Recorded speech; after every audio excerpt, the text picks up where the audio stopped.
চন্দনপুরের সেই ছোট বাঁশের ঝুপড়িটার দিকে একটু মন দিয়ে তাকান।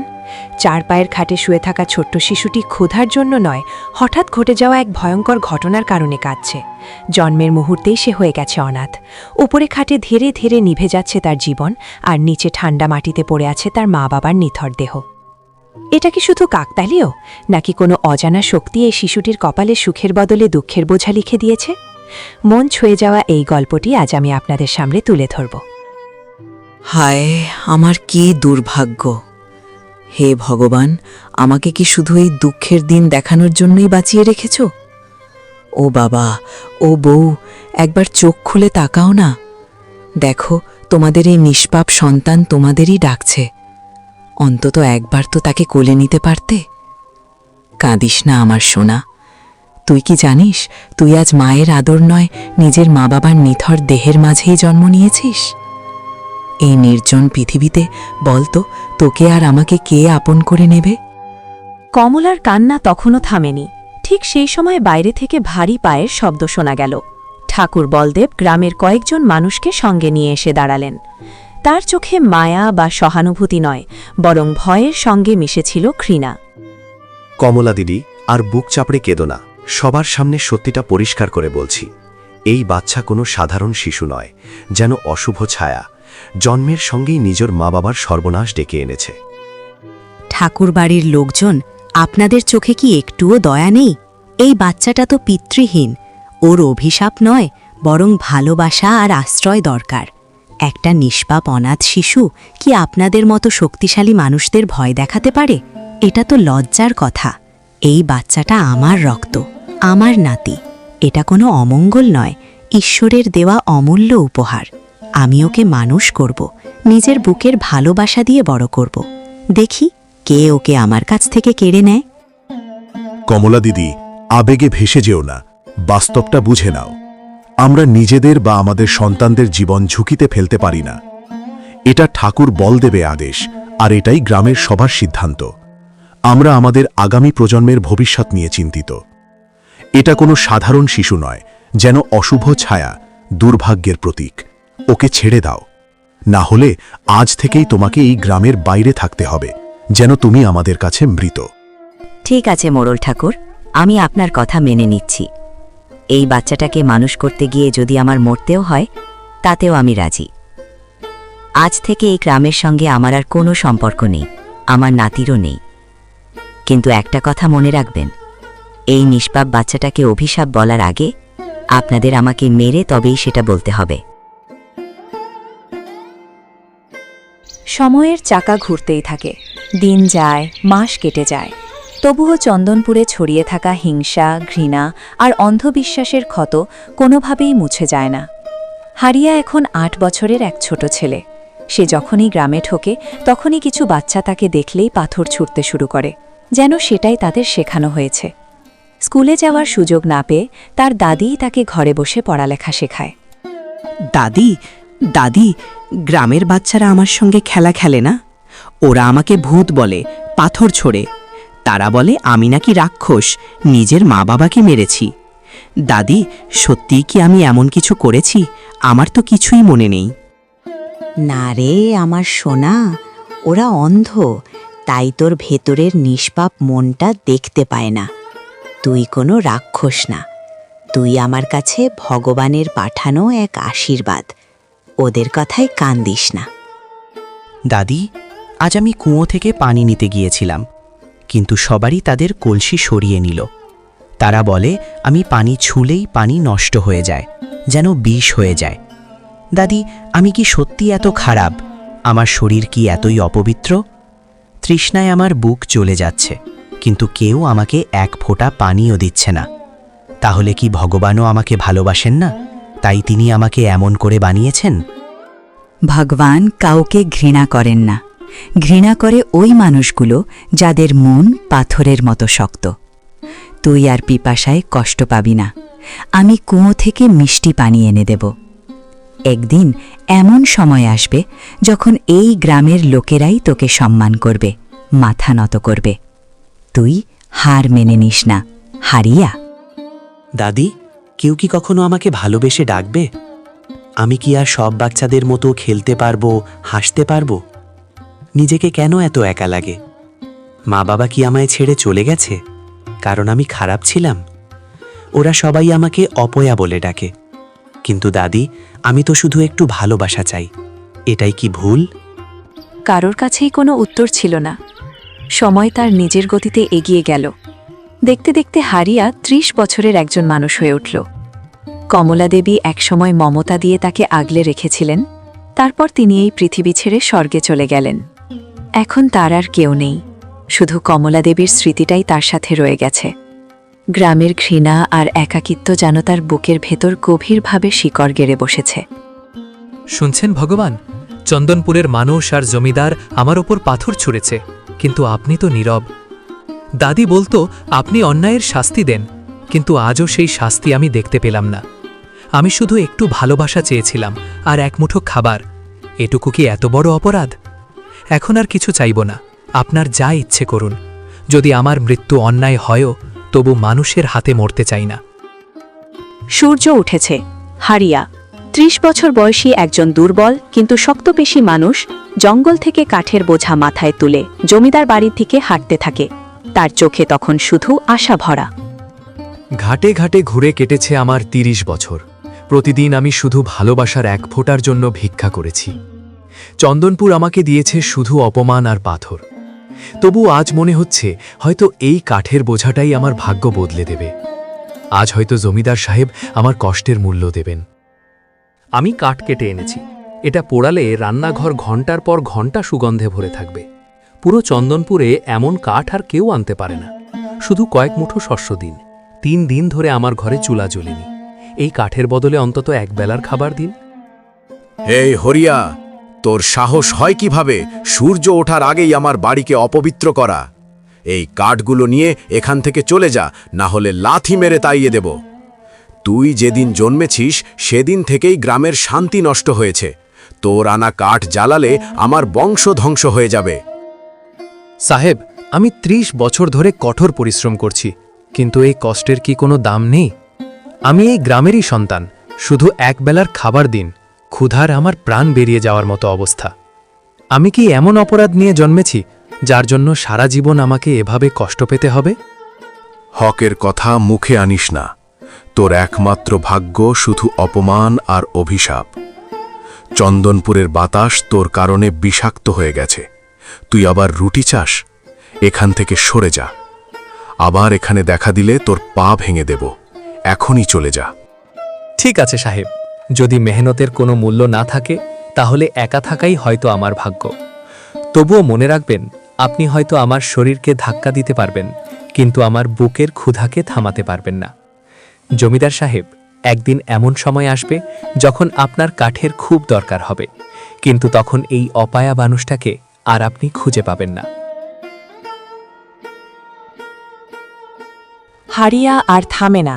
সে পা বাড়িয়ে গভীর জঙ্গলের দিকে এগিয়ে যায়, যেখানে বটগাছের ছায়া আর পাখির ডাকই তার একমাত্র সঙ্গী।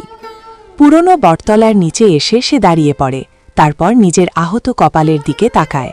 তার চোখে পানি জমে আসে। হে বিধাতা, শেষ পর্যন্ত আমার অপরাধটা কি? সবাই আমাকে অপয়া বলে, যেন আমি কোনো অভিশাপ। গ্রামের কেউ আমার পাশে বসে না, আমার খবরও নেয় না। ৩০ বছর কেটে গেল, তবু আমি একা। গ্রামের কোনো মেয়ে আমাকে স্বামী হিসেবে গ্রহণ করতে চায় না। আমার হাতের কাঠ ছুলেই কি তাদের কাছে সেটা বিষের মতো লাগে? এখন এই জঙ্গলই আমার ঘর, নীরবতাই আমার পরিজন। কেউ কি একবারও আমায় মানুষ ভেবে জড়িয়ে ধরবে? কেউ আছেন? আমাকে বাঁচান, সে আমাকে মেরে ফেলবে। হে ভগবান, আজ আমাকে রক্ষা করুন। দূরে যাও, আমার কাছ থেকে সরে যাও। কেউ কি নেই আমাকে সাহায্য করার? আমাকে বাঁচান, বাঁচান।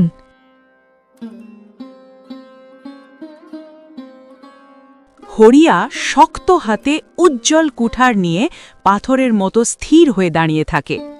তার চোখে মৃত্যুর ভয় দেখে বাঘটি এক পা পিছিয়ে যায়। হরিয়ার গর্জন আর ঘুরে ওঠা কুঠার দেখে বাঘটি ভয় পেয়ে যায়। বাঘটি জঙ্গলের গভীরে পালিয়ে যায়। ধন্যবাদ, আপনাকে অসংখ্য ধন্যবাদ। আপনি না এলে সেই দানব আমাকে মেরে ফেলত। আপনি কে? সত্যি ভগবান আপনাকে দূত রূপে আমার কাছে পাঠিয়েছেন? আমি কোনো ভগবানের দূত নই মেয়ে। তুমি আমাকে ভুল বুঝেছ। আমি চন্দনপুরের সেই দুর্ভাগা মানুষ যাকে গ্রামের লোকেরা অপয়া বলে ঘৃণা করে। আমার ছায়া দেখলে সবাই দূরে সরে যায়, আর তুমি আমাকে ভগবানের দূত বলছো? অপয়া? আপনি আপনি নিজের জীবন বাজি রেখে আমাকে বাঁচালেন। আপনি কখনো অপয়া হতে পারেন না। মানুষের কথা অনেক সময় খুব কঠিন হয়, ওগুলো মন খারাপ করে ধরে রাখবেন না। আমি সুনিতা, আমি একজন অনাথ মেয়ে। আমার কোনো বাড়ি নেই, কোনো ঠিকানা নেই। আমি শুধু ঘুরে বেড়াচ্ছিলাম। আজ এই বিপদের মধ্যে পড়ে আমি পথ হারিয়ে ফেলেছিলাম। আমার গল্পটাও প্রায় একই রকম। শৈশবেই আমি মা বাবাকে হারিয়েছি। দাদি আমাকে মানুষ করেছিলেন, কিন্তু তিনিও এখন আর বেঁচে নেই। এখন এই জঙ্গল আর এই কুঠারই আমার আপনজন। গ্রামের রাস্তায় শুধু অপমান, পাথরের মতো কটু কথা আর কষ্টই পেয়েছি। তবুও মনে একটা আশা ছিল, মৃত্যুর আগে অন্তত একবার দেখে যাব কেউ আছে কিনা, কেউ আমার আপনজন হতে পারে কিনা। হরিয়াজি, আমি এখন এই জঙ্গলের পশুদের থেকেও মানুষকে বেশি ভয় পাই। কারণ কিছু মানুষ আছে যারা মানুষের চামড়া পরে নেকড়ের মতো আচরণ করে। আপনি যদি দয়া করে আমাকে আপনার আশ্রয় নেন, আপনার ঘরে জায়গা দেন, আমাকে আপনার জীবনের সঙ্গী করে নেন, আমি আপনার সেবা করব, ভালোবাসব। এই পৃথিবীর কথা না ভেবে আমরা দুজনে মিলে একটা ছোট্ট শান্ত সংসার করে তুলব। আপনি কি পারবেন আমাকে সেই সুযোগটা দিতে? তুমি কি সত্যি বলছো? আমার ঘরটা খুব সাধারণ, মাটির ঘর। প্রতিদিন থালায় পোলাও থাকবে না, অনেক কষ্টের মধ্যেই চলতে হবে। তবুও যদি তুমি আমার হাত ধরে থাকো, আমি তোমার সঙ্গে যে কোনো কঠিন পথ পাড়ি দিতে প্রস্তুত। চন্দনপুরের সব ভয়ভূতের সঙ্গেও লড়তে পারবো, শুধু তুমি যদি শেষ পর্যন্ত আমার পাশে থাকো।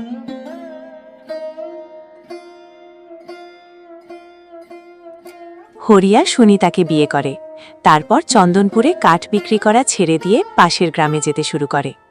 ওই গ্রামের মানুষজন তার অতীত সম্পর্কে কিছুই জানত না, তাই ধীরে ধীরে তার পরিশ্রমের সঠিক মূল্য পেতে থাকে। দিনের শেষে সে ঘরে ফেরে দুমুঠো খাবার আর একটুখানি স্বস্তি নিয়ে, যে স্বস্তি চন্দনপুর কখনো তাকে দিতে পারেনি। হারিয়াজি, আজ আমি খুব খুশি। আমাদের ঘরে নতুন অতিথি আসতে চলেছে, একটি ছোট্ট নিষ্পাপ প্রাণ। মনে হচ্ছে বিধাতা আমাদের প্রার্থনা শুনেছেন। আমার গর্ভে আমাদের সন্তান ধীরে ধীরে বড় হয়ে উঠছে। সন্তান? আমারই সন্তান? তাহলে কি সব অভিশাপ, সব অমঙ্গল সবই শেষ হয়ে গেল? সত্যি বলছো সুনিতা? আমি কি সত্যি বাবা হতে চলেছি?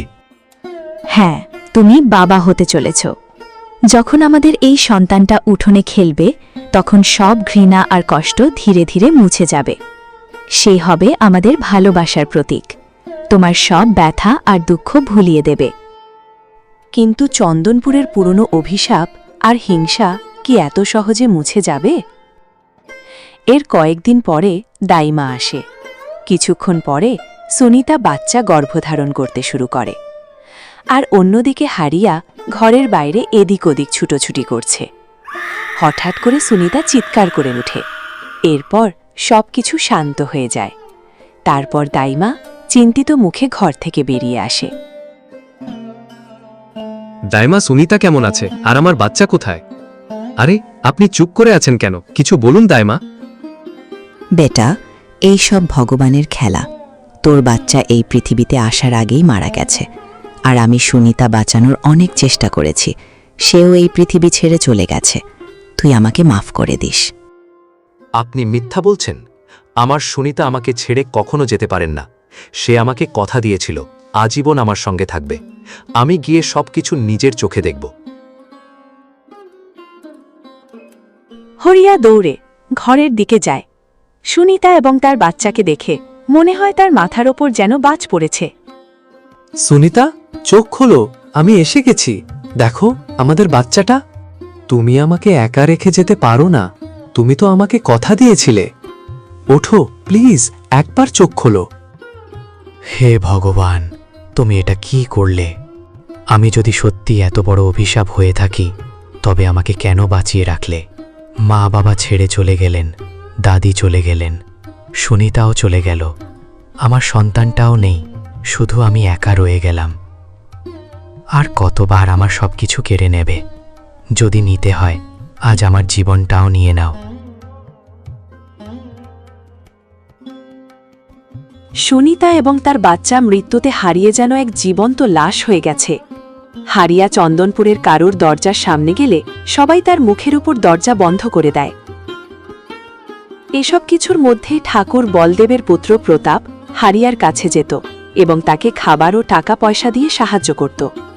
গ্রামের এই অন্ধবিশ্বাস প্রতাপ কানে নিত না। এই সব কথা ঠাকুর বলদেবের কানে পৌঁছে যায় এবং প্রতাপকে এই নিয়ে কথা বলতে শুরু করে। প্রতাপ, আজ তোকে শেষবারের মতো সতর্ক করছি, হরিয়ার সঙ্গে যদি আর কখনো দেখা করতে যাস তাহলে তোর হাত পা ভেঙে এই বাড়ি থেকে বের করে দেব। ও এখন গ্রামের সীমানা ছাড়িয়ে গেছে, কিন্তু সময় থাকতে তাকে থামানো দরকার। এমনভাবে বেঁধে রাখতে হবে যেন আর কখনো ফিরে আসতে না পারে। চন্দনপুরের সব অশান্তির মূল কারণ ওই। বাবা, তোমরা ওকে মেনে নিতে পারছো না বলেই ওকে খারাপ মানুষ ভাবছো, কিন্তু আমি ওর মধ্যে কোনো অভিশাপ দেখি না। আমি শুধু ওর দুঃখটাই দেখি। ও কোনোদিন কারোর ক্ষতি করেনি। ওর মা বাবা মারা গেছে, ওর সন্তান জন্মের সময়ই মারা গেছে, আর ওর স্ত্রীও বাঁচতে পারেনি, যদিও অনেক চেষ্টা করা হয়েছিল। এগুলোর জন্য কি ও দোষী? ও কি নিজের ইচ্ছায় এসব কষ্টের জীবন বেছে নিয়েছে? চুপ। আমার অনেক দিনের অভিজ্ঞতা আছে। যার পরিবারের সঙ্গে এত মৃত্যু জড়িয়ে আছে তার থেকে দূরে থাকাই ভালো। তুই এখন এসব বুঝবি না। যখন তোর নিজের জীবন নষ্ট হতে শুরু করবে তখনই বুঝতে পারবি, আর তখন তোকেও কাঁদতে হবে। আপনার চেয়ে আমি ভালোভাবে বুঝতে পারি কি ঠিক আর কি ভুল। আমি হারিয়াকে এভাবে একা কষ্ট পেতে দেব না। ওর কোনো দোষ নেই। মুখ সামলে কথা বল প্রতাপ। তুই কি ওই অভাগার পক্ষ নিচ্ছিস যে জন্মানোর পর থেকেই গ্রামের সুখ শান্তি নষ্ট করেছে? আর একবার যদি ওর কুড়ে ঘরের কাছে যাস তাহলে তোকে আমি হাভেলির ভেতরেই বন্দি করে রাখব। চন্দনপুরের কর্তা আমি। আমার ছেলে মানুষের চোখে অশুভ লোকের বন্ধু হবে এটা আমি কোনোভাবেই মেনে নেব না। বাবা, উনি একজন মানুষ, ওর কোনো দোষ নেই। শুধু কুসংস্কারের কারণে সবাই ওকে দোষী ভাবছে। যদি বন্ধুত্ব করা অপরাধ হয় তাহলে আমি বারবার এই অপরাধ করব। ওর প্রতি ঘৃণা নয়, ভালোবাসা আর সহানুভূতি দরকার। ঠিক আছে, কিন্তু একটা কথা মনে রাখিস, ওর কারণে যদি তোর কোনো ক্ষতি হয় তাহলে আমি হরিয়াকে ছেড়ে কথা বলবো না। আমি ওকে কঠোর শাস্তি দেব। প্রতাপ আর কিছু না বলে বাইরে বেরিয়ে পড়ে এবং আবার সেই হারিয়ার কাছে যায়। হরিয়াদা, আর কতদিন এভাবে অন্ধকারে ডুবে থাকবে? দেখো, বাইরে কত সুন্দর সকাল হয়েছে। চলো না ওই পুরনো পুকুর পাড়ে যাই। সেখানে গেলে ঠান্ডা বাতাসে মনটা একটু হালকা হয়ে যাবে। প্রতাপ, তুমি এখানে কেন এসেছো? ঠাকুর বাড়ির লোক যদি জানতে পারে তাহলে খুব বিপদ হতে পারে। আমাকে সবাই ঠিকই বলে আমি যেন অভিশপ্ত। সুনিতা, আমার সন্তান, সবকিছুই হারিয়েছি। আমি চাই না আমার এই অন্ধকার ছায়া তোমার উপরও পড়ুক। তোমার মধ্যে কোনো অভিশাপ বা ছায়া নেই হারিয়া। আমি তো তোমার ছোটবেলার বন্ধু। আমি এসব ভূতপ্রেতের কথা বিশ্বাস করি না। সময় খারাপ হতে পারে, কিন্তু তুমি খারাপ নও। আজ আমি তোমার কোনো কথা শুনবো না। তুমি আমার সঙ্গে চলো। পুকুরের পাড়ে গিয়ে শান্ত জলের দিকে তাকালে মনটা ধীরে ধীরে ঠিক হয়ে যাবে। প্রতাপ, আমার শরীরের প্রতিটি কণাই যেন বলছে কিছু একটা ঘটতে যাচ্ছে। আমি খুব ভয় পাচ্ছি। তুমি চন্দনপুরের ভবিষ্যৎ, দয়া করে তুমি আমাকে একা থাকতে দাও। আজ তুমি না বললেও আমি আজ যাবই ঠিক করেছি।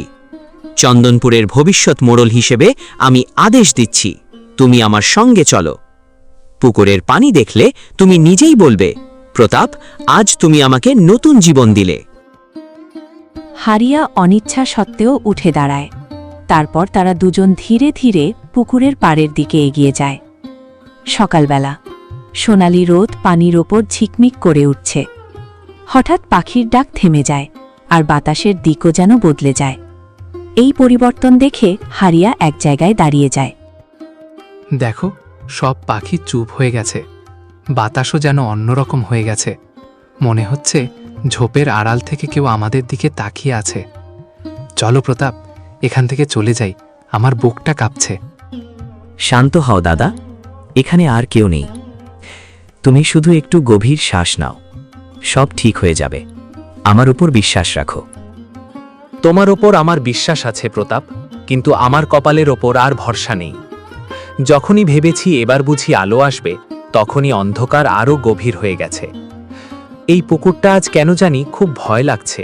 মনে হচ্ছে এটা আমাকে টেনে নিয়ে গিলে ফেলতে ডাকছে। হঠাৎ করে রঙিন আলো ঝলকানোর ভেতর থেকে এক সাধু এসে উপস্থিত হয়। তার বয়স বোঝা যায় না, তার চোখ লাল রঙের মতো জ্বলছে। হা হা, প্রেম, বন্ধুত্ব আর নতুন করে বাঁচার আশা সব কত মধুর শোনায়। হারিয়া, তুমি কি সত্যিই ভেবেছিলে এত সহজে সব ঠিক হয়ে যাবে? না, তা নয়। তুমি এখন যা কষ্ট পাচ্ছ এটা কোনো আকস্মিক ঘটনা নয়, এটা তোমার আগের জন্মের পাপের শাস্তি। তোমার জন্মের পরেই তোমার মা বাবা মারা গেছে, বউ সন্তানও হারিয়ে গেছে। সবই নাকি তোমার আগের জীবনের ঋণের ফল। তুমি কে? আমি আগের জন্মে কি এমন করেছিলাম যে তুমি আমার মা বাবা, সুনিতা আর আমার সন্তান সব কেড়ে নিলে? আমি তোমার কি ক্ষতি করেছিলাম? ওটা জানতে হলে তোমাকে আরও কষ্ট সহ্য করতে হবে হারিয়া। এখন তো মাত্র খেলা শুরু হয়েছে। আমি তোমাকে এমন এক মৃত্যু দেব যার যন্ত্রণা তুমি বেঁচে থাকতেই অনুভব করবে। একটা ভারী বোঝার মতো সারা জীবন বয়ে বেড়াবে। আমি তোমার আগের জন্মের বন্ধন ছিন্ন করে এই জন্মে সব হিসাব বুঝে নেব। থাম শয়তান, যা করার আমার সঙ্গে কর, কিন্তু আমার বন্ধুকে ছেড়ে দে। ও কিছুই জানে না। তোর এই শত্রুতা তো অনেক আগের, ওর জন্মেরও আগে থেকে। এতে ওর কোনো দোষ নেই। হারিয়া, আগের জন্মে তুমি ছিলে এক শক্তিশালী যোদ্ধা, কিন্তু লোভের কারণে তুমি এক নিরীহ ব্রাহ্মণ পরিবারকে না খেয়ে মরতে দিয়েছিলে। সেই পাপের শাস্তি তুমি এই জীবনে ভোগ করছো। প্রতি জন্মে তুমি যার কাছে যাবে তার প্রিয়জনকে আমি কেড়ে নেব। এবার তোমার বন্ধু প্রতাপের পালা। আজ আমি ওকে মেরে ফেলব। আমি তোর কি ক্ষতি করেছি বলতো? আমি তোর কাছে হাত জোড় করে বলছি, যে শাস্তি দিতে চাইছিস আমাকে দে, কিন্তু প্রতাপকে বাঁচিয়ে দে। ও কোনো দোষ করেনি। তোকে মেরে ফেললে আর কি মজা হবে হারিয়া? তোকে বাঁচিয়ে রাখাটাই আসল শাস্তি। তোর বন্ধুটাকে মেরে ফেলব, তখন চন্দনপুরের মানুষ তোকে খুনি ভাববে। তারা তোকে ঘৃণা করবে, তোর জীবনটা দুর্বিষহ করে তুলবে। তুই যে অপমান আর কষ্টের মধ্যে পড়বি সেটা দেখেই আমার আনন্দ লাগবে। সাধু জাদুর মাধ্যমে প্রতাপের বুকে আঘাত করে। এর কিছুক্ষণ পরে নিস্তব্ধ হয়ে যায়। সাধু পাগলের মতো হেসে ধীরে ধীরে বাতাসে মিলিয়ে যায়। সকালের ঠান্ডা বাতাস হারিয়া ভারাক্রান্ত মনো প্রতাপের লাশটি কাঁধে তুলে নিয়ে তার বাড়ির সামনে রেখে দেয়। ঠাকুর বলদেব শোকে পাথর হয়ে যায়। সে তার ছেলের দিকে তাকিয়ে থাকে, যে কিনা চন্দনপুরের একমাত্র উত্তরাধিকারী। প্রতাপের চিতা সাজানো হয়েছে। গ্রামপ্রধান ঠাকুর বলদেব, প্রতাপের বাবা, পাথরের মতো দাঁড়িয়ে আছেন। তার চোখে জল নেই, বরং প্রতিশোধের আগুন জ্বলছে। আমার সন্তান, তুই এই খারাপ মানুষ হ্যারিয়ারের বন্ধুত্বের কারণে বলি হলি। চন্দনপুরের মানুষরা সাক্ষী থাকো, আজ এই চিতার আগুন ততক্ষণ পর্যন্ত শান্ত হবে না যতক্ষণ না ওই পশুটাকে তার কাজের শাস্তি দেওয়া হয়। আজ সন্ধ্যায় গ্রামের মধ্যে মহাপঞ্চায়েত বসবে। আজ সেখানে কঠোরভাবে ন্যায় বিচার হবে এবং সবাই বুঝবে সত্য কি। সন্ধ্যার সময় গ্রামের মানুষেরা হারিয়াকে ঘিরে দাঁড়িয়ে আছে। হারিয়া, আজ চন্দনপুরের পঞ্চায়েতে তোকে জবাবদিহি করতে হবে। যে থালা থেকে তুই খেয়েছিস সেই থালাতেই তুই ছিদ্র করেছিস। প্রতাপ তোকে নিজের ভাইয়ের মতো বিশ্বাস করত, আর তুই তাকে সেই পুকুরে ধাক্কা দিয়ে মেরে ফেললি। এখন কি তুই নিজের অপরাধ ঢাকতে সাধু আর ভূতের নাটক বানাচ্ছিস? ঠাকুর সাহেব, আমাকে মেরে ফেলুন, কিন্তু আমাকে মিথ্যেবাদী বলবেন না। আমি প্রতাপকে মারিনি। আমি তো ওকে বাঁচানোরই চেষ্টা করছিলাম। সেই সাধু বলছিল এটা নাকি আমার আগের জন্মের ঋণ। আমার চোখের সামনে এসে প্রতাপকে তার কালো শক্তি দিয়ে মেরে ফেলল। আমি কিছুই করতে পারিনি। আমি অসহায় ছিলাম। আমি আমার ভাইকে বাঁচাতে পারলাম না। চুপ কর খুনি। আগের জন্মের কথা বলে তুই নিজের পাপ ঢাকতে পারবি না। তোর ছায়াও এখন এই গ্রামের জন্য অভিশাপ হয়ে গেছে। তুই আমার বংশ শেষ করে দিয়েছিস, এই গ্রামের শান্তি নষ্ট করেছিস। হরিয়া, পঞ্চায়েতের সিদ্ধান্ত চূড়ান্ত। তুই এখনই চন্দনপুরের সীমানা ছেড়ে চলে যাবি। তোর সব সম্পত্তি, তোর বাড়ি, সব এই গ্রামের থাকবে। তুই শুধু তোর এই অভিশপ্ত শরীরটা নিয়ে এখান থেকে চলে যা। যে গ্রামকে ঘিরে হরিয়া একদিন নিজের ঘর বানানোর স্বপ্ন দেখেছিল, আজ সেই গ্রাম থেকেই তাকে তাড়িয়ে দেওয়া হয়েছে। গভীর জঙ্গলের ভেতরে এক পুরনো বটগাছের নিচেই কাটে তার প্রথম রাত।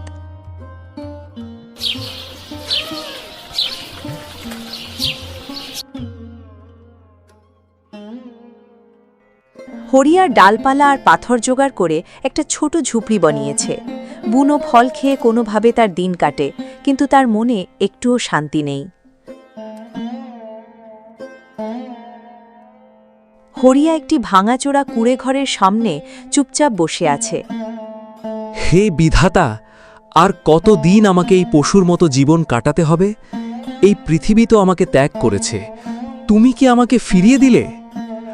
আমার বিশ্বাস, আমি যদি তোমার দরবারে মাথা নত করে প্রার্থনা করি, তুমি নিশ্চয়ই আমার ডাকে সাড়া দেবে। হরিয়া ঠিক করল, ভোর হওয়ার আগেই, যখন গ্রামের সবাই ঘুমিয়ে থাকবে, সে চুপি চুপি চন্দনপুরের মন্দিরে যাবে। সেখানে গিয়ে শেষবারের মতো প্রভুর দর্শন করবে। হরিয়া চুপি চুপি মন্দিরে পৌঁছায়, কিন্তু সেখানে গিয়ে দেখে আগেই গ্রামের প্রধান ঠাকুর বলদেব দাঁড়িয়ে আছে। ওই অপয়া, তোর এত সাহস হলো কি করে আবার চন্দনপুরে পা রাখার? তোর ছায়া পড়লেই এই পবিত্র মন্দির অপবিত্র হয়ে যাবে। হে ঠাকুর, আমি কারোর কোনো ক্ষতি করতে আসেনি। আমি আমার মা, বাবা, স্ত্রী, সন্তান সবাইকে হারিয়েছি। এখন আমার ভরসা শুধু এই ঈশ্বর। দয়া করে আমাকে অন্তত একবার তার সামনে মাথা নত করে প্রার্থনা করতে দিন। তোর মতো পাপীকে ভগবানও দেখতে চান না। তুই আমার একমাত্র ছেলে প্রতাপের জীবন কেড়ে নিয়েছিস। এখনই এখান থেকে চলে যা, নইলে এই মন্দিরের দোরগোড়াতেই তোকে মাটি চাপা দিয়ে দেব। মন্দির থেকে তাড়িয়ে দেওয়ার পর ভাঙা মন নিয়ে হরিয়া যখন ফিরে আসছিল, তখন বনের মধ্যে সে এক তেজস্বী সাধুকে ধ্যানমগ্ন অবস্থায় দেখতে পায়।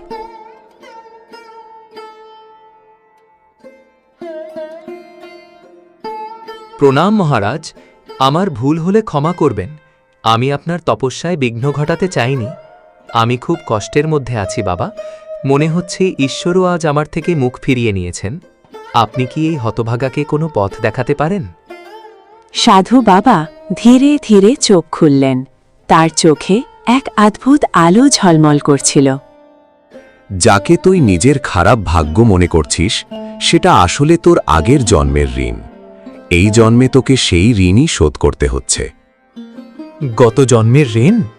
বাবা, আমি আগের জন্মে এমন কি পাপ করেছি যা শাস্তি আজ আমাকে ভোগ করতে হচ্ছে? আমি আসলে কে? সেই সত্য জানতে হলে তোকে সময়ের পর্দার আড়ালে যেতে হবে।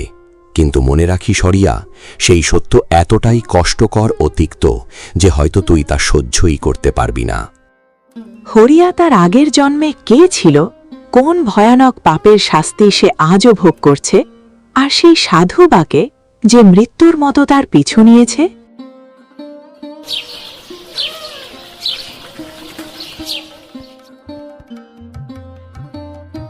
সাধু বাবা হরিয়াকে নিয়ে একটি গোপন দুর্গম পথ দিয়ে পাথুরে গুহার সামনে পৌঁছান। গুহার ভেতরে একটি বিশাল প্রাচীন আয়না রাখা আছে। আয়নাটি ধুলোয় ঢাকা, কিন্তু এক রহস্যময় আভা ছড়াচ্ছে। দেখ, আমরা এখন মায়াবী গুহায় এসে পৌঁছেছি। এটাই সেই অতীত দর্পণ, অতীতের আয়না, যা অনেক যুগ ধরে শুধু তোর জন্যই অপেক্ষা করে আছে। বাবা, এই আয়নাটা দেখলেই আমার শরীর কেমন কেঁপে উঠছে। মনে হচ্ছে এটা যেন আমাকে নিজের দিকে টানছে। সত্যিই কি এতে আমি আমার অতীত দেখতে পারবো? আমার খুব ভয় লাগছে বাবা। আপনি আমাকে ছেড়ে কোথাও যাবেন না। শান্ত হয়ে বস হরিয়া, নিজের মনটা স্থির কর। যাই দেখিস না কেন, চোখ বন্ধ করবি না। এই আয়না শুধু সত্যটাই দেখায়, আর সেই সত্যের সামনে দাঁড়ানোই হলো নিজের ভুলের প্রায়শ্চিত্ত শুরু করার প্রথম ধাপ। ওম হ্রি কাল চক্রায় নমঃ। হে সময়ের অধিপতি, অতীতের পর্দা সরিয়ে সত্যটা আমাকে দেখাও। যে কর্ম করেছি তার ফল যেন স্পষ্ট হয়ে সামনে আসে। হে সময়ের স্বামী, এই জীবনের আগের জন্মের অন্ধকার অধ্যায়গুলো খুলে দাও। হে মায়াবী আয়না, জেগে ওঠো, সত্যকে প্রকাশ করো। হঠাৎ গুহার ভেতরে এক ঝলক আলো ছড়িয়ে পড়ে। আয়নার মাঝখান থেকে ঘন ধোঁয়া উঠতে শুরু করে। ধীরে ধীরে সেই ধোঁয়ার আড়াল থেকে একটি অস্পষ্ট ছায়া ফুটে ওঠে। বাবা, এটা কি হচ্ছে? ধোয়ার আড়ালে ওটা কে? ওর মুখটা তো একেবারে আমার মতোই, কিন্তু সে তো দামি সোনালী পোশাক পরে আছে। আর দেখুন, সে একটা বিশাল রাজপ্রাসাদের সিংহাসনের সামনে দাঁড়িয়ে আছে। হ্যাঁ হরিয়া, মন দিয়ে ভালো করে দেখ, এই মানুষটাই তুই নিজে। আজ থেকে প্রায় 100 বছর আগে তুই এই সাধারণ কাঠুরিয়া ছিলি না। তখন তুই ছিলি এক নিষ্ঠুর জমিদার। ঝাড়খণ্ডের অমরকানন অঞ্চলে তোর শাসন চলত।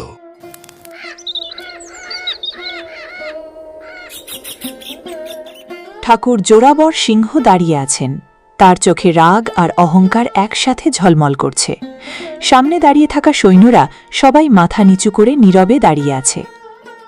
এই সৈন্যরা শোনো, ঝাড়খণ্ডের এই মাটিতে আজকাল আমি একটু বেশি শান্তি টের পাচ্ছি। মানুষের মনে কি তাহলে জোরাবরের নামের ভয় কমতে শুরু করেছে? বলতো, গ্রামের প্রতিটি ঘর থেকে কি ঠিকভাবে খাজনার শেষ পয়সাটাও আদায় হচ্ছে? সেই টাকা কি আমার ভাণ্ডারে পৌঁছচ্ছে? নাকি কোথাও কেউ সাহস করে ভাবছে জোরাবরের ভয় বুঝি আর আগের মতো নেই?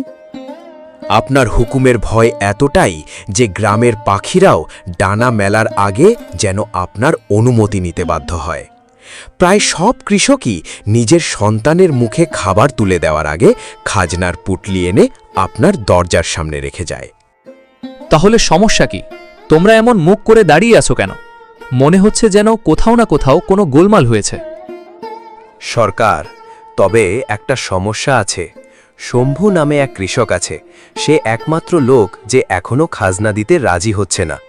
সে পুরো গ্রামে ঘোষণা করে বেড়াচ্ছে যে তার ফসল নষ্ট হয়ে গেছে, তাই সে 1 পয়সাও খাজনা দেবে না। কি বললি? সে আমার আদেশ অমান্য করেছে?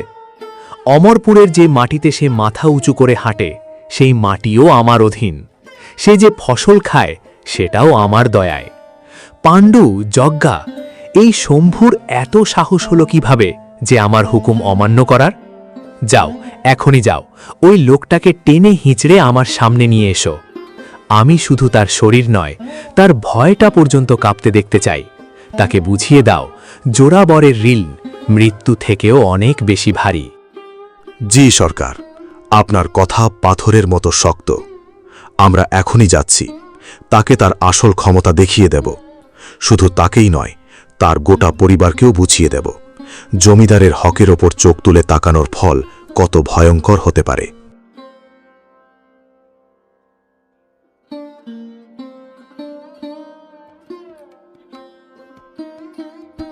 বাইরে আয় শম্ভু, এত বড় বাহাদুর হয়েছিলি না? ঠাকুর সাহেবের দরবারে তোকে হাজির হতে হবে। তুই খাজনা না দিয়ে নিজের বিপদ নিজেই ডেকে এনেছিস। চল, এখন তোকে টেনে হিঁচড়ে দরবারে নিয়ে যাওয়ার হুকুম এসেছে। ওঠ আর চল, না হলে এখানেই তোকে কঠিন শাস্তি দেওয়া হবে। পাণ্ডু ভাই, যজ্ঞা ভাই, একটু দয়া করুন। আমার বাচ্চারা খুব ছোট, আমাকে কাজে যেতে হবে। আমি কাল সকালেই নিজে থেকে দরবারে যাব। আমি কোথাও পালাচ্ছি না, শুধু একটু সময় দিন। ঠাকুরের আদেশ অমান্য করলে তার ফল কি হয় আজ তুই ঠিকই বুঝতে পারবি। অনুরোধ করে কোনো লাভ নেই, চল, এক্ষুনি চল।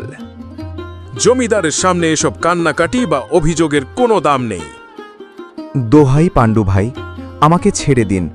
আমার ঘরের অবস্থা খুবই খারাপ। এবছর 1 ফোঁটাও বৃষ্টি হয়নি, তাই ফসল সব নষ্ট হয়ে গেছে। খাজনা দেব কোথা থেকে?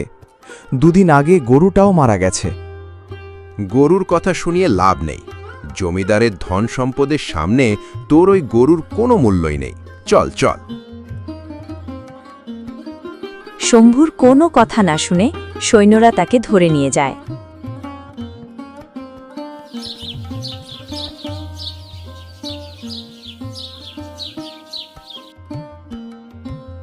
জমিদার সাহেব, এই সেই লোক, একেবারে তুচ্ছ একজন মানুষ। আমরা তাকে ধরে নিয়ে এসেছি। ও, তুই তাহলে সেই শম্ভু, যার এত সাহস যে আমার সামনে দাঁড়িয়ে উল্টো কথা বলে? তোর কি একেবারেই ভয় নেই? এত দুঃসাহস কোথা থেকে পেলি? মনে হচ্ছে তোর বুকের ভেতর সাহসী ভরে আছে। মহারাজ, কিন্তু আমার সংসার একেবারে ভেঙে গেছে, ফসল নষ্ট হয়ে গেছে, গরুও মরে গেছে। আমার বাচ্চার মুখে এক টুকরো শুকনো রুটিও তুলে দিতে পারবো কিনা তাই জানি না।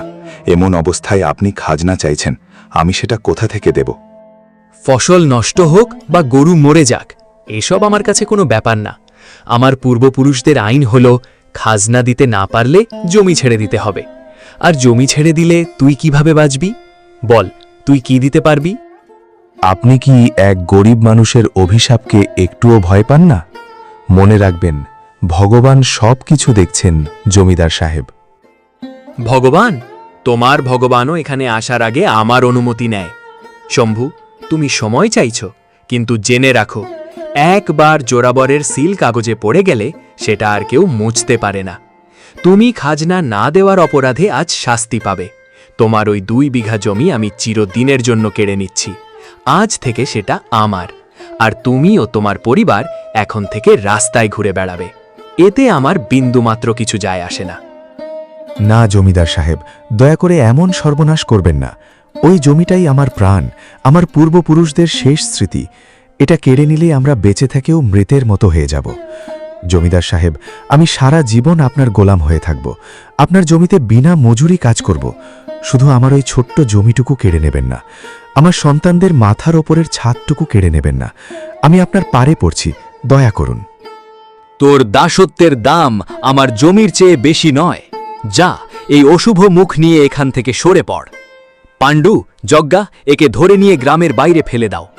আর শোন, কাল সকালে যদি ওকে নিজের জমির আশেপাশেও দেখা যায়, তাহলে ওর পা ভেঙে দেবে। অমরপুরের মাটিতে এখন শুধু জোরাবরেরই নাম থাকবে। একে এখান থেকে নিয়ে যা। বাবা, বাবা থামান। আমি যেন এক নিষ্ঠুর পশুর মতো আচরণ করেছি। ওই শম্ভু আমার পায়ে পড়ে কাকুতি মিনতি করছিল, তার বাচ্চাদের কথা বলেছিল। আর আমি তার জমি ছিনিয়ে নিয়েছি, তাকে গ্রামের বাইরে ফেলে দিতে বলেছি। বাবা, আমি কি ভয়ঙ্কর ভুলটাই না করেছি। তাহলে এখন বুঝতে পারছো হরিয়া, আজ তোমার জীবনে যে দুঃখগুলো এসেছে, যেমন ভাগ্যের দুর্দশা, সন্তানের মৃত্যু, স্ত্রীর মৃত্যু, বন্ধুকে হারানো আর গ্রাম থেকে তাড়িয়ে দেওয়া, সবই সেই পুরনো পাপের ফল। সেই অন্যায়ের প্রভাব আজও তোমার জীবনকে তাড়া করে বেড়াচ্ছে। তুমি শম্ভুর সঙ্গে যা করেছিলে, জীবনে তার থেকেও বেশি কষ্ট তুমি পেয়েছ। তবে একটা ভালো দিক আছে, তুমি একা শম্ভুর ওপর প্রতিশোধ নিতে চাওনি, বরং নিজেকে বদলানোর চেষ্টা করছ। আর এই পরিবর্তনের চেষ্টাই সবচেয়ে ভালো ও সঠিক পথ। বাবা, এখন আমি শম্ভুকে কি দিতে পারি? সে কি এখনো বেঁচে আছে, নাকি সে মারা গেছে? সেদিন সৈন্যরা তাকে ঘাড় ধরে রাজপ্রাসাদ থেকে বের করে দেয়। সে দুঃখে অন্ধকারের মধ্যে হাঁটতে থাকে। সে মনে মনে সেই অন্যায়ের কথা ভাবতে থাকে। শম্ভু ক্ষেতের মাঝখানে এসে পৌঁছালো। সে পুরনো বটগাছটার নিচে গিয়ে থামল। সেই গাছ যেটাকে সে ছোটবেলা থেকে নিজের হাতে যত্ন করে বড় করেছে। মাফ করো আমার বাচ্চারা, আমি তোমাদের মাথার উপরের ছাদটুকু রক্ষা করতে পারলাম না। যে জমিটাকে আমি নিজের রক্ত ঘামে লালন করেছি, আজ সেই জমি আমার কাছ থেকে দূরে চলে গেল। ঠাকুর জোরাবর, তুমি শুধু আমার জমি নাওনি, আমার বুকের ভেতরের সব কিছু কেড়ে নিয়েছ। কিন্তু মনে রেখো, যে জমির জন্য তুমি আমাকে তাড়িয়ে দিলে, একদিন সেই মাটিই তোমাকে শাস্তি দেবে। আজ আমি এই সংসার ছেড়ে চলে যাচ্ছি, কিন্তু আমার কষ্ট আর অভিশাপ তোমাকে কোনো দিন শান্তিতে থাকতে দেবে না। শম্ভু চোখ বন্ধ করল। শুকনো গাছের ডালে একটি মোটা দড়ি বেঁধে গলায় পড়ল। হালকা বাতাসে ডালটা একটু দুলে উঠল। কিছুক্ষণ পর চারদিক একদম শান্ত হয়ে গেল। শম্ভুর ছোট ঝুপড়ি ঘরে তার স্ত্রী আর এক ছোট ছেলে সারা রাত জেগে বসে রইল। চোখে ঘুম নেই, শুধু অপেক্ষা আর উদ্বেগ।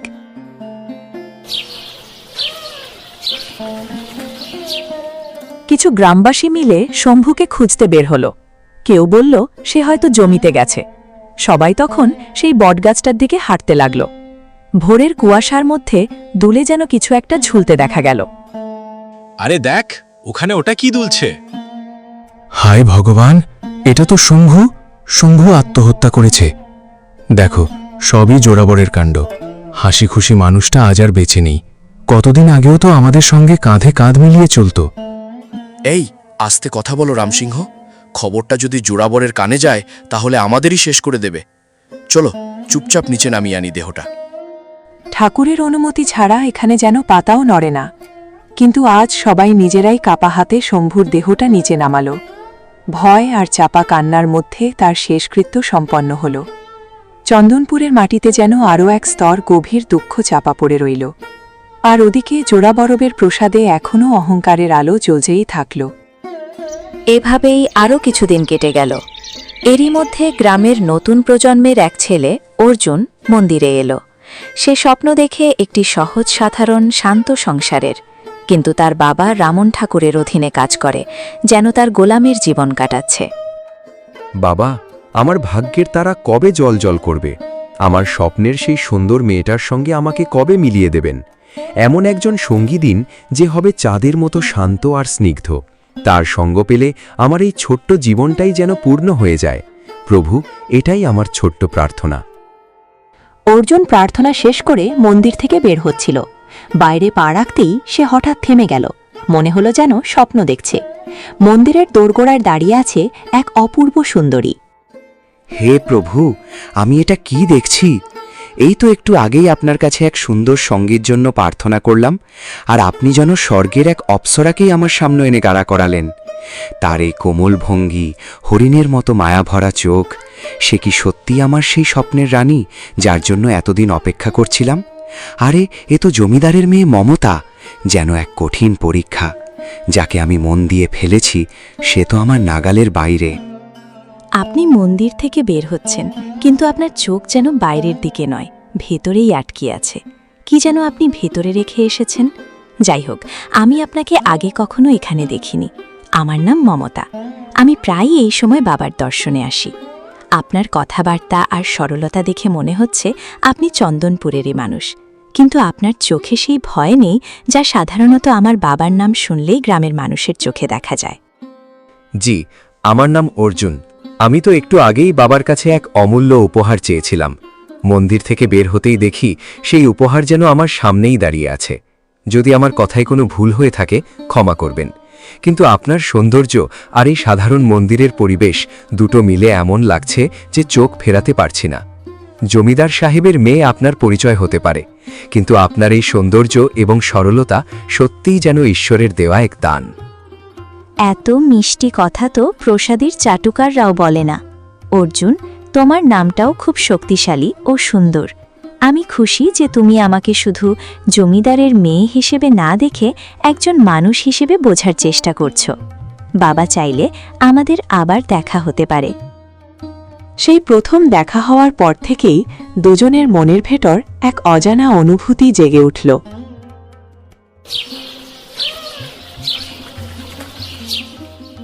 পরের দিন আবার মন্দিরের ভিতর অর্জুন এবং মমতার আবার দেখা হয়ে যায়। মমতা, আজ আবার আমি বাবার দর্শনে আসলাম, কিন্তু সারা রাত ঘুমাতে পারিনি। শুধু তোমার কথাই মনে পড়ছিল। ভাবছিলাম তুমি কি আবার আসবে। তুমি আমারপুরের জমিদারের মেয়ে, আর আমি একজন সাধারণ কৃষক। কিন্তু যখন তুমি হাসো তখন এই উঁচু নিচুর ব্যবধানটা যেন হারিয়ে যায়। সত্যি, তোমার সাথে কথা বলতে আমার ভালো লাগে। অর্জুন, সেই প্রসাদের দেওয়ালের ভেতরে আমার শ্বাস যেন আটকে আসে।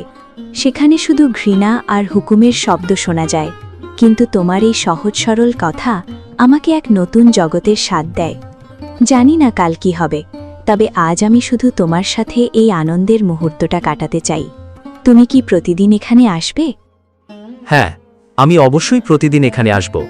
এখন চলো আমরা নির্জন এক জায়গায় গিয়ে বসি। এখান লোকজন দেখলে সমস্যা হতে পারে।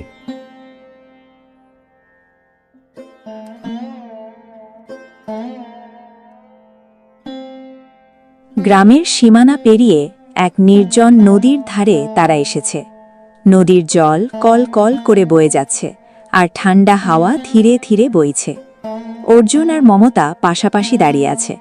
মনে হচ্ছে পৃথিবীর সব ভয়, সব চিন্তা তারা এই মুহূর্তে ভুলে গেছে। মমতা, দেখো এই নদীটা যেভাবে নিরন্তর এগিয়ে চলে, কখনো পেছনে ফিরে তাকায় না। আমাদের ভালোবাসাও ঠিক তেমনই। এটা নদীর পানির মতোই পবিত্র আর সাহসী। আমি জানি জমিদার সাহেবের সামনে আমার কোনো মূল্য নেই, কিন্তু আমি তোমাকে কথা দিচ্ছি, তুমি যদি আমার পাশে থাকো, আমি তোমাকে পৃথিবীর সব সুখ এনে দিতে চেষ্টা করব। তুমি কি এই গরিবের ঘরের আলো হয়ে থাকবে? মহল আর গয়না শুধু বাইরে থেকে মানুষকে সাজায়, কিন্তু অর্জুন মনকে শান্তি দেয় শুধু সত্যিকারের ভালোবাসা। আমি বাবার সেই সম্পদ চাই না যেটা গরিব মানুষের কষ্ট আর চোখের জলের উপর দাঁড়িয়ে আছে। আমি শুধু তোমার পাশে থাকতে চাই। মৃত্যুর পরও তোমার হাত ছাড়ব না। দরকার হলে পুরো পৃথিবীর সাথেও লড়তে রাজি আছি। এখন আমার প্রতিটা জন্ম শুধু তোমার জন্যেই।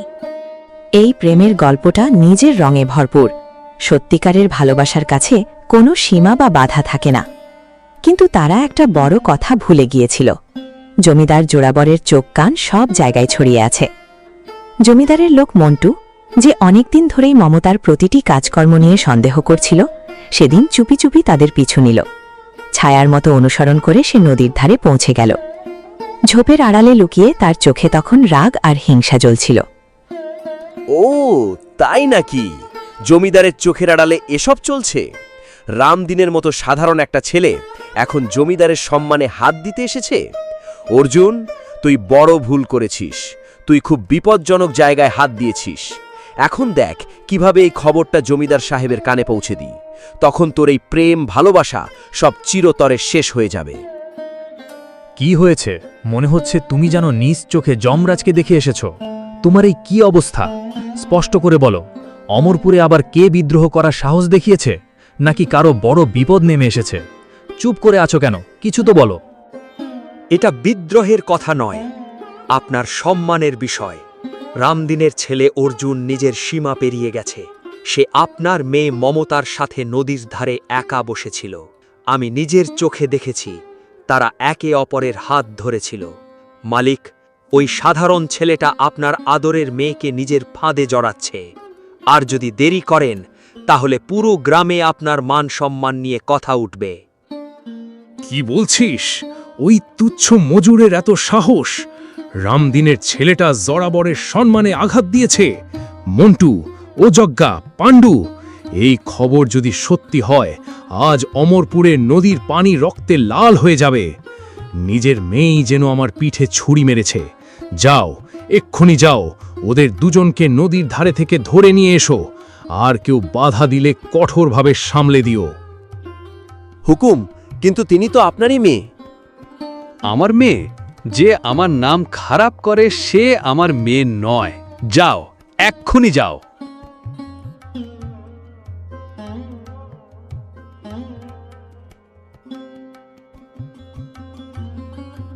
কিরে আশিক, রাজকুমারীর সঙ্গে স্বপ্ন দেখতে খুব মজা লাগছে, তাই না?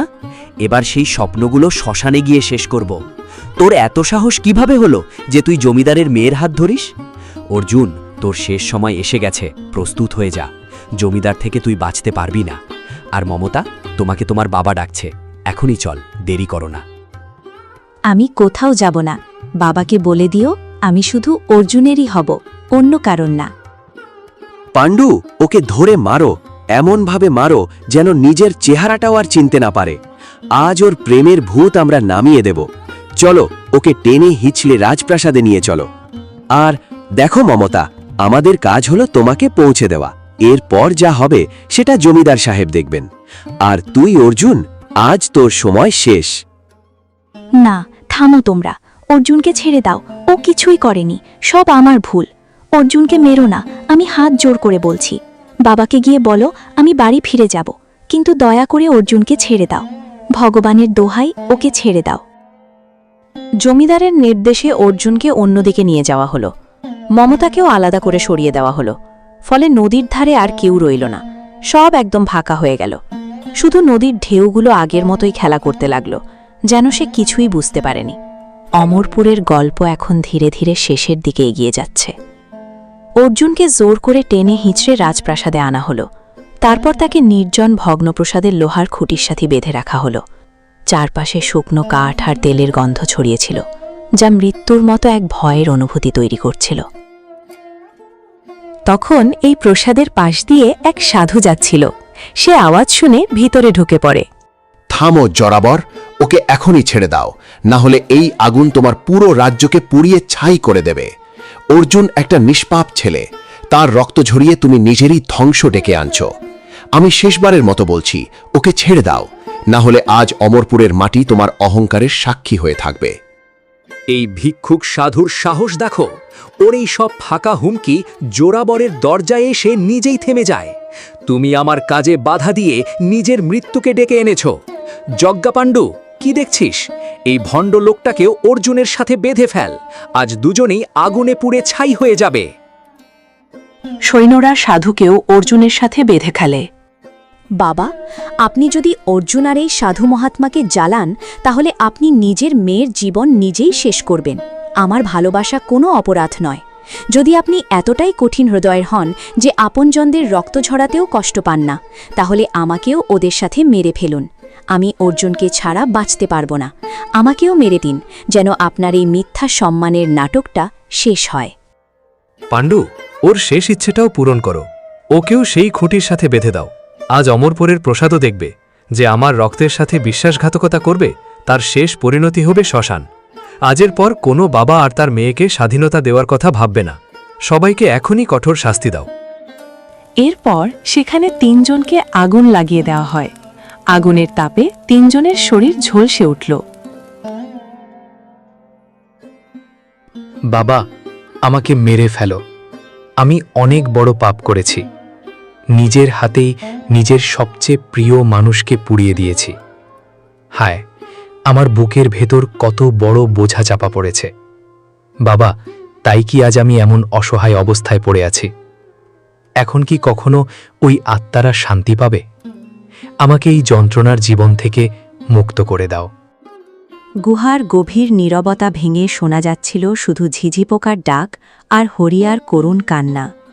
আয়নায় সে নিজের পাপের ছায়া দেখেছিল, আর সেই ভয়ঙ্কর সত্য এখনও তাকে ভেতর থেকে কাঁপিয়ে দিচ্ছে। এখন সে বুঝতে পেরেছে তার এই দুর্দশা আসলে তার নিজের করা অন্যায়েরই ফল। পুত্র হরিয়া, শান্ত হও। তুমি যে মৃত্যুর কথা ভাবছ, সেটা আসলে খুব সহজ একটা পথ। কিন্তু মৃত্যু তোমাকে তোমার পাপের ফল থেকে মুক্তি দেবে না, বরং আবার জন্ম মৃত্যুর একই চক্রে ফেলে দেবে। যদি তুমি সত্যিই নিজের মন আর আত্মাকে হালকা করতে চাও, তাহলে তোমাকে সেই পাপের প্রায়শ্চিত্ত করতে হবে।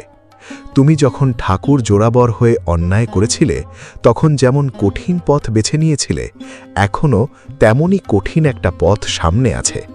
বলো তো, তুমি কি সেই কঠিন পথটা নিতে প্রস্তুত? বাবা, এখন আমার নিজের জীবনের জন্য কোনো ভয় বা মায়া নেই। আপনি আমাকে আমার সত্যটা দেখিয়ে দিয়েছেন। এখন যদি জ্বলন্ত কয়লার ওপর দিয়েও হাঁটতে হয় কিংবা প্রাণ দিতে হয়, আমি তাতেও প্রস্তুত।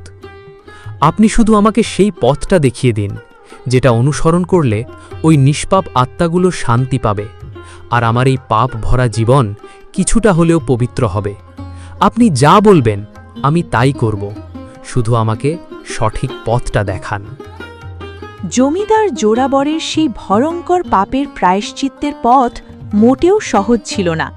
সাধু বাবা হরিয়াকে এক রহস্যময় পথের কথা জানালেন, যে পথে পা রাখলে ফিরে আসার সুযোগ প্রায় থাকে না। শোন হরিয়া, এখান থেকে উত্তরের দিকে অনেক দূরে একটা দেশ আছে। সেখানে শুরু হয়েছে ভুল ভুলাইয়া নামের এক রহস্যময় জঙ্গল। এটা কোনো সাধারণ বন নয়, ওখানে ভাসমান আত্মা আর অদ্ভুত মায়াবী শক্তির বাস। তোকে সেই জঙ্গলের একেবারে শেষ প্রান্ত পর্যন্ত যেতে হবে। সেখানে বিশাল বিশাল গাছ পাহারা দিয়ে দাঁড়িয়ে আছে। তারাই তোকে সেই অমর পথের খোঁজ দেবে, যে পথে হাঁটলে তুই মুক্তি পেতে পারিস।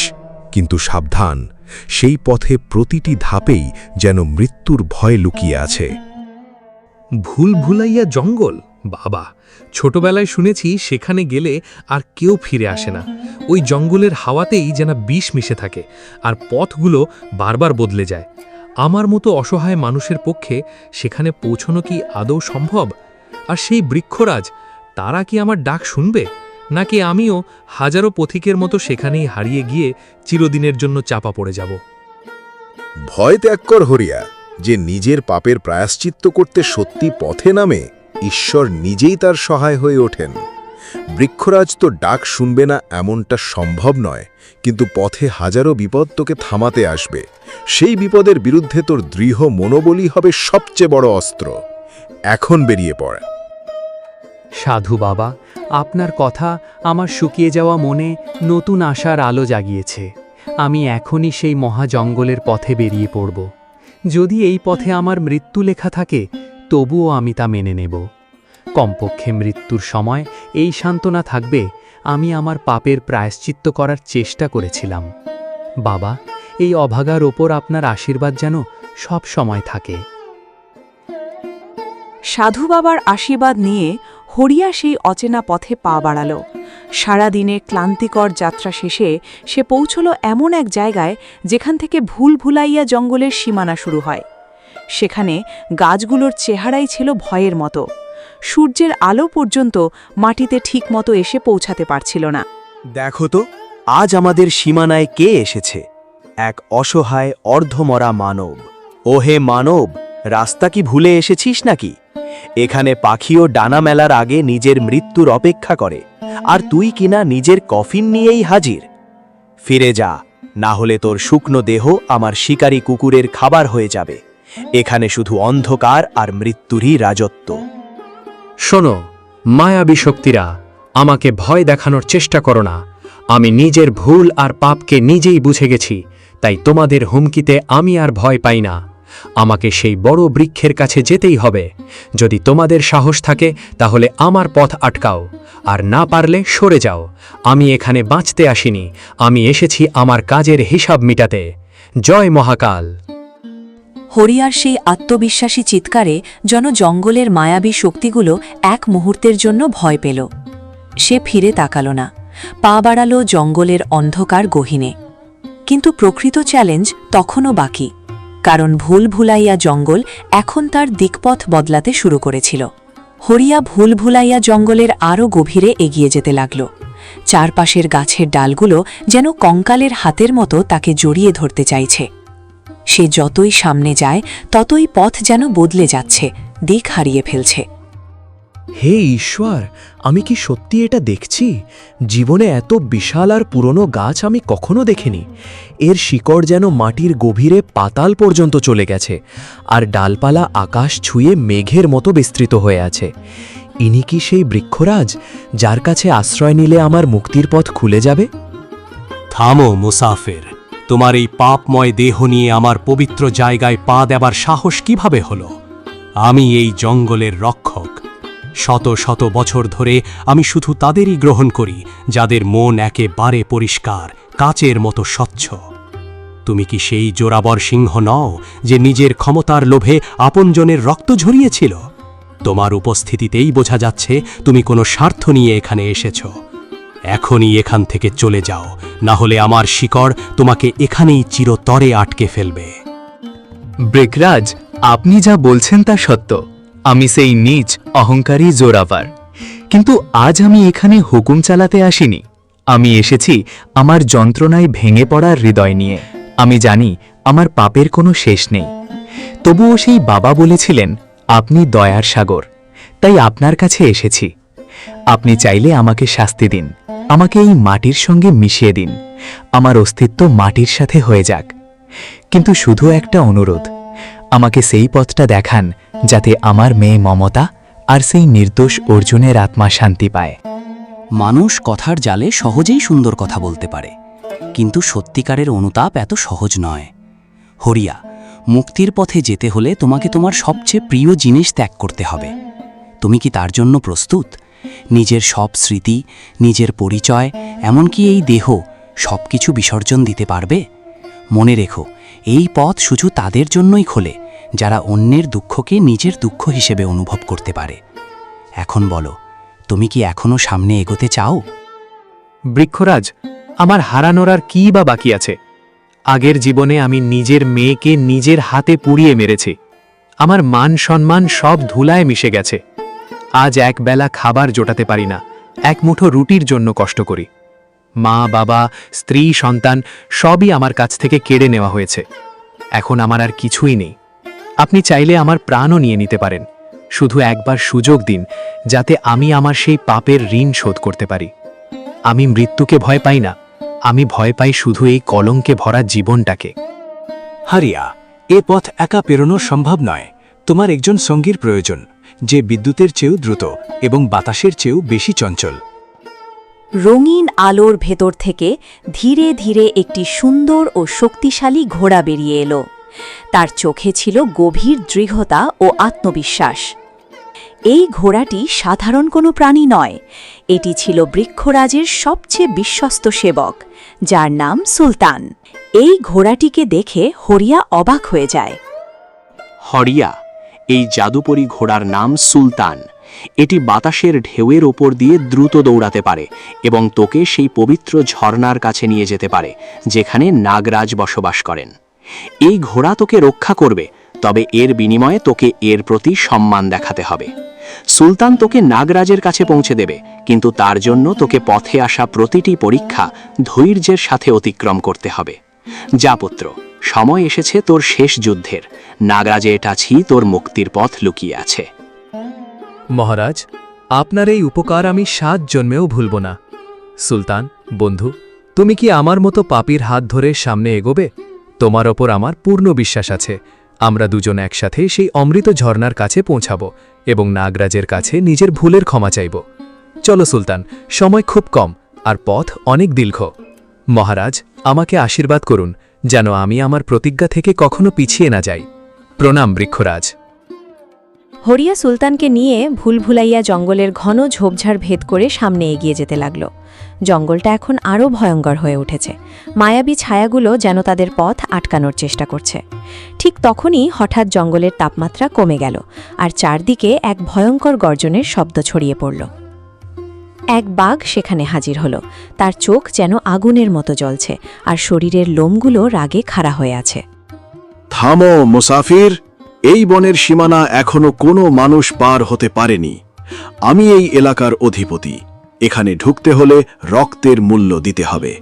সুলতান, তুমি তো বৃক্ষরাজের সেবক, তাহলে এই দুর্বল মানুষটিকে নিয়ে কোথায় যাচ্ছ? ওকে এখানেই রেখে দাও, না হলে আজ এই জঙ্গল তোমাদের হাড় দিয়ে ভরে যাবে। আমার পথ আটকালে তোমাদের মৃত্যু ছাড়া আর কোনো পরিণাম নেই। এই বনের রাজা, নিজের মর্যাদার কথা ভুলে যেও না। হরিয়া বৃক্ষরাজের অতিথি, আর তার সংকল্প হিমালয়ের মতোই দৃঢ় ও উঁচু।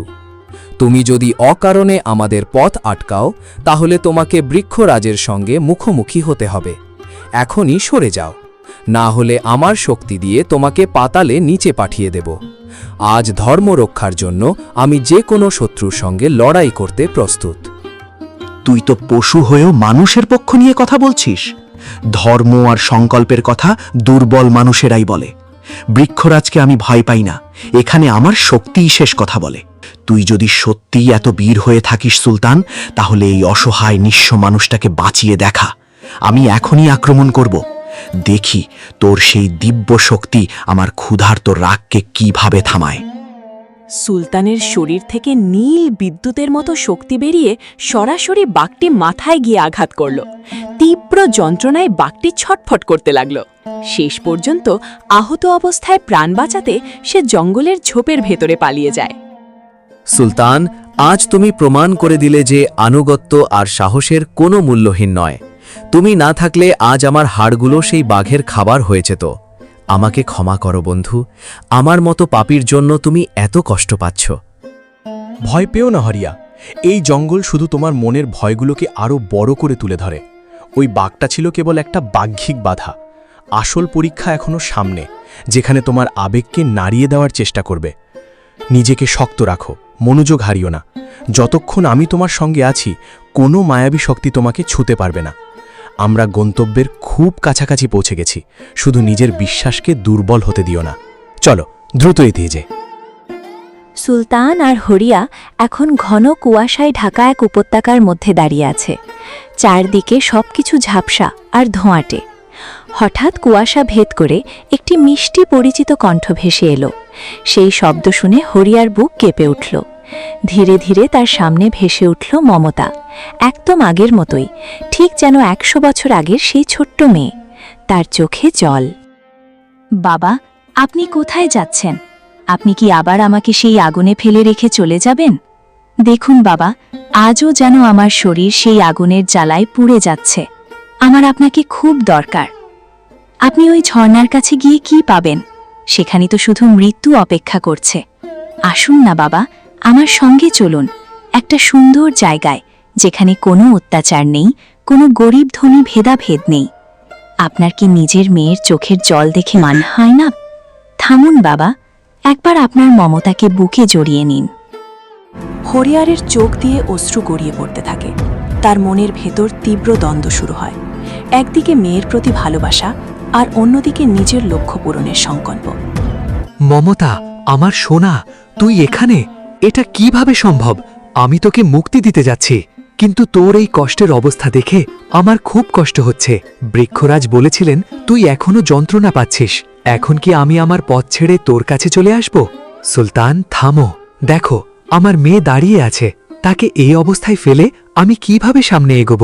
আমার মমতা আমাকে ডাকছে, আমাকে তার কাছে যেতেই হবে।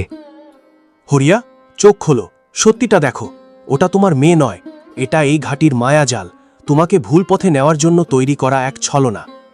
আজ যদি তুমি এর কথায় বিশ্বাস করো, তাহলে চিরদিনের জন্য এই ঘাটির পাথর হয়ে যাবে। মনে রেখো, তুমি এখানে এসেছো মেয়ের মায়ায় পড়তে নয়, তাকে মুক্তি দিতে। ওটা শুধু একটা ছায়া, একটা ভ্রম, এর বেশি কিছু না। এই জন্তুটা মিথ্যে বলছে বাবা। এটা আপনাকে আমার কাছ থেকে দূরে সরিয়ে নিতে চায়। আপনি কি একটা পশুর কথা বিশ্বাস করবেন, নাকি নিজের মেয়ের কথা শুনবেন? আপনি যদি আজ আমাকে ছেড়ে সামনে চলে যান, আমি আপনাকে কোনো দিন ক্ষমা করব না। আমি চিরকাল এই আগুনের যন্ত্রণায় পড়তে থাকব, আর আমার চিৎকার আপনাকে কখনো শান্তিতে থাকতে দেবে না। চুপ করো, তুমি আমার মমতা হতে পারো না। আমার মমতার ভেতর দয়া ছিল, ঘৃণা নয়। সে কখনো চাইতো না যে তার বাবা নিজের প্রায়শ্চিত্তের পথ থেকে সরে যাক। নাগরাজ আমাকে ডেকেছেন, আর সুলতান আমার রক্ষক। হে মায়াবী আত্মা, তুমি আমাকে ভুল পথে নিতে চাও, কিন্তু আজ আমার সংকল্প আমার অনুভূতির চেয়েও শক্তিশালী। সুলতান, আরও দ্রুত ছুটো, আমাকে এই কুয়াশা থেকে বের করে নাও, না হলে আমার মন দুর্বল হয়ে যাবে। জয় মহাকাল। হরিয়া ও সুলতান সেই মায়াজাল পিছনে ফেলে সামনে এগিয়ে গেল। ঘাটিটি পার হতেই তাদের কানের জলের শব্দ ভেসে এলো। ধীরে ধীরে তারা বুঝতে পারল তারা অমৃত ঝর্ণার কাছাকাছি পৌঁছে গেছে। সেখানেই নাগরাজ তাদের জন্য অপেক্ষা করছেন। সাবাস হরিয়া, আজ তুমি বড় পরীক্ষায় পাশ করেছ। তুমি তোমার আবেগকে নিয়ন্ত্রণ করতে সক্ষম হয়েছে। তুমি এখানে যে ঝর্ণাটি দেখতে পাচ্ছ, ওটাতে নাগরাজ বসবাস করে। এই পানিতে এমন শক্তি আছে যা পুরনো সব অভিশাপ ধুয়ে ফেলে। তার আগে তোমাকে কিছু প্রশ্নের উত্তর দিতে হবে, কিন্তু তুমি সাহস হারায়ও না। এখন তুমি মুক্তির শেষের দিকে। সুলতান, তোমার জন্যই আজ আমি নিজের মনের ফাঁদ থেকে বেরিয়ে আসতে পেরেছি। এখন আমার আর কোনো ভয় নেই। নাগরাজ যে কোনো পরীক্ষা নিক, আমি তার জন্য প্রস্তুত। আমার মেয়ে আর অর্জুনের মুক্তির জন্য আমি সব কিছু করতে রাজি। এই ঝর্ণাটা কত পবিত্র আর সুন্দর লাগছে, যেন স্বর্গের জলই পৃথিবীতে নেমে এসেছে। চলো বন্ধু, আমরা আমাদের নিয়তি পূরণ করি, আর আগের জন্মের সব ঋণ চিরতরে শেষ করে দিই।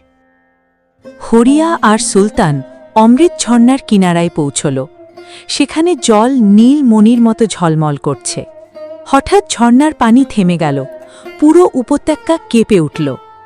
এরপর ঝর্ণার মাঝ থেকে বিশাল এক নাগরাজ বেরিয়ে এলেন। তার ফুকারেই চারপাশ কাঁপতে লাগল। ইনি সেই নাগরাজ যাকে মৃত্যু আর পুনর্জন্মের রহস্যের রক্ষক হিসেবে ধরা হয়।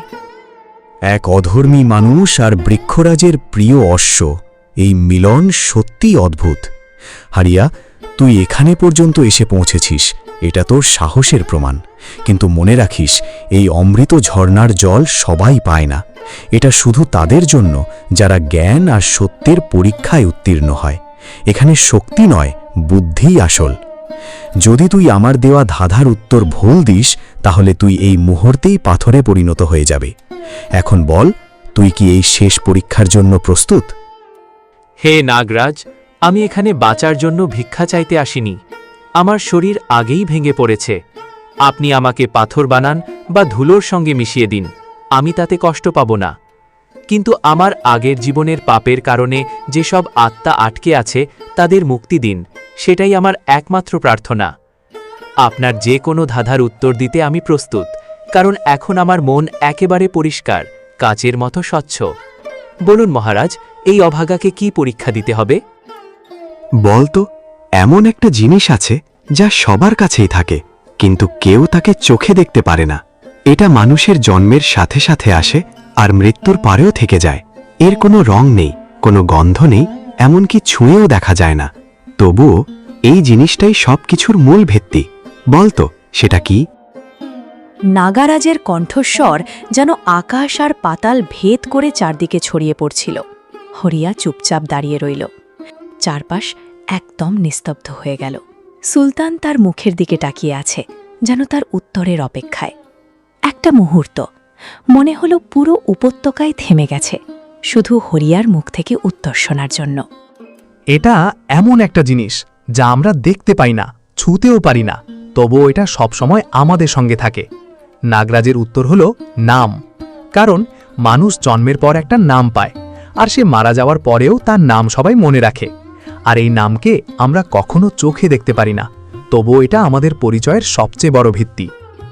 প্রথম ধাঁধার উত্তর তো দিয়েছিস, কিন্তু শুধু একটা ধাঁধা দিয়ে তোর মুক্তি হবে না। এবার শোন দ্বিতীয় প্রশ্ন। এমন একটা জিনিস আছে যার কোনো ওজন নেই, গঙ্গার জলেও তাকে পরিষ্কার করা যায় না যদি সেটা ময়লা হয়ে যায়। আবার সেটি যদি একেবারে পবিত্র থাকে তাহলে স্বয়ং ভগবানও তার বশে থাকেন।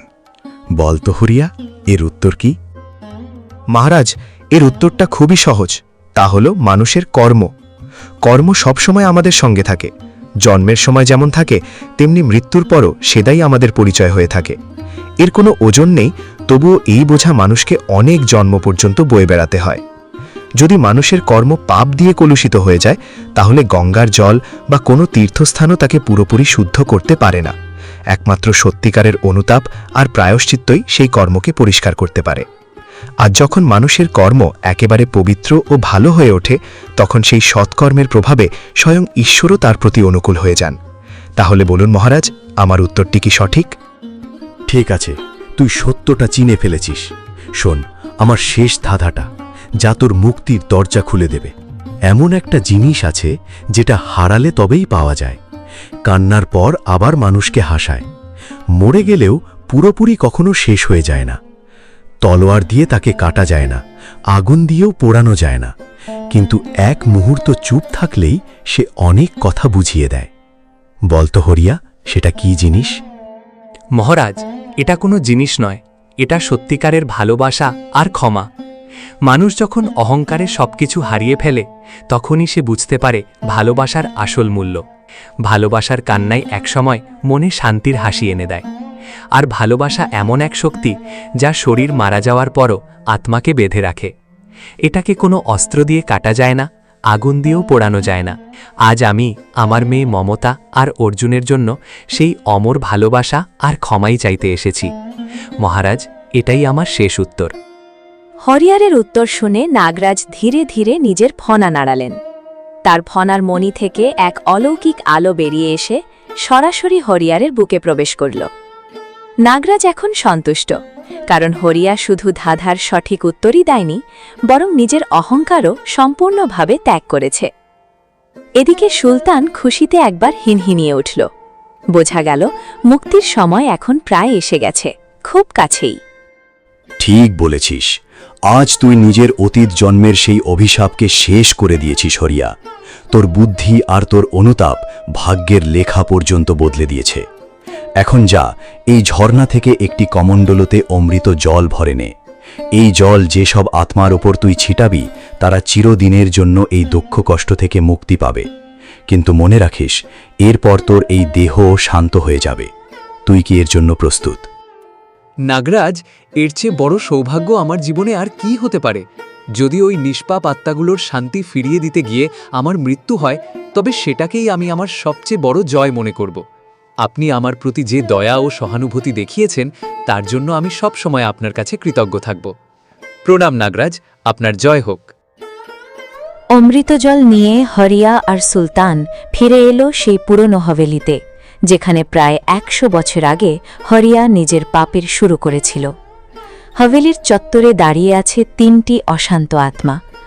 চারদিকে এক ভয়ঙ্কর নিস্তব্ধতা, আর হাভেলির বাতাস যেন কান্নার মতো হাহাকার করে উঠছে।